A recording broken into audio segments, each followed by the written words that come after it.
Town की जायदादों की नीलामी से मुतालिक एलामिया जारी कर दिया गया है। एलामिया के मुताबिक रोमेश मार्की 50 करोड़ 80 लाख रुपए में नीलाम हो गई और उसकी रकम नैब को ट्रांसफर करने का अमल शुरू कर दिया गया है। जारी एलामिया के मुताबिक कॉरपोरेट ऑफिस 1 के लिए 87 करोड़ 60 लाख रुपए की मशरूत बोली दी गई, जबकि कॉरपोरेट ऑफिस 2 के लिए 88 करोड़ 15 लाख रुपए की मशरूत बोली मौसूल हुई है। ताहम नैब के मुताबिक दोनों जायदादों की नीलामी की हतमी मंजूरी ताहाल बाकी है। मजीद 3 जायदादों की नीलामी मौखिर कर दी गई है क्योंकि उनके लिए नैब को मतलूबा सतह की बोलियां मौसूल नहीं हो सकी। इन जायदादों की नीलामी दोबारा की जाएगी।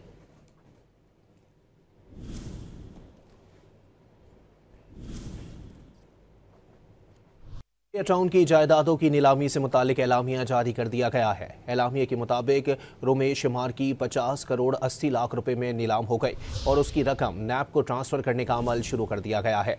जारी एलामिया के मुताबिक कॉरपोरेट ऑफिस 1 के लिए 87 करोड़ 60 लाख रुपए की मशरूत बोली दी गई, जबकि कॉरपोरेट ऑफिस 2 के लिए 88 करोड़ 15 लाख रुपए की मशरूत बोली मौसूल हुई है।